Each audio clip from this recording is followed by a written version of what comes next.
রাজধানীতে সমকালীন রাজনীতি নিয়ে একক বক্তব্যে মেনন আরও বলেন, মুক্তিযুদ্ধের সপক্ষের শক্তি ক্ষমতায় থাকলেও রাষ্ট্র মৌলবাদীদের নিয়ন্ত্রণে। লুৎফর রহমান সোহাগের রিপোর্ট। পাকিস্তান শাসনামল থেকে বাংলাদেশ, এই অঞ্চলের রাজনৈতিক পরিবর্তনে সক্রিয় অংশগ্রহণ করেছেন রাশেদ খান মেনন। জীবনের ৮ দশক পেরিয়ে তরুণদের সামনে সমকালীন রাজনীতি নিয়ে নিজের পর্যবেক্ষণ তুলে ধরেন বর্ষিয়ান এই রাজনীতিবিদ। ওয়ার্কার্স পার্টির সভাপতির অনুধাবন, রাষ্ট্র ব্যবস্থা অল্প কয়েকজন লুটেরার হাতে চলে গেছে।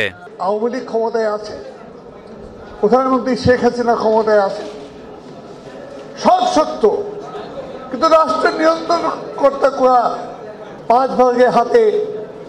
এই রাষ্ট্রের প্রায় 40 ভাগ সম্পদ যাদের নিয়ন্ত্রণের মধ্যে চলে গেছে।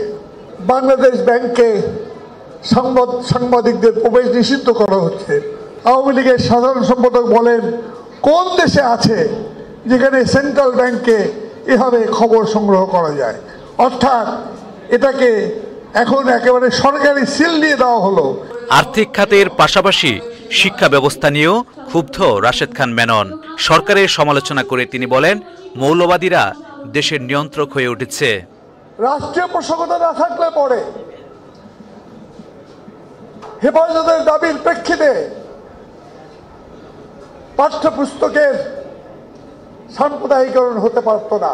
ট্রান্সজেন্ডারের উপরে লেখা শরীফার গল্প, সেটি বিশ্বক মহল কর্তৃক পত্রিকা পুস্তক থেকে বাদ দেওয়ার জন্য সেখানে সুপারিশ করতে পারত না যদি রাষ্ট্রীয় পোষকতা না থাকে।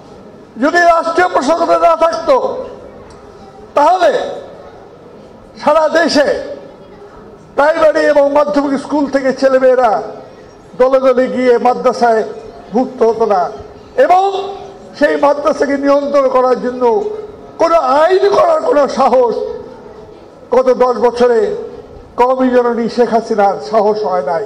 অনিয়ম দুর্নীতির বিরুদ্ধে লড়াই করে সমাজ পরিবর্তনে তরুণদের ঐক্যবদ্ধ হওয়ার আহ্বান জানান রাশেদ খান মেনন।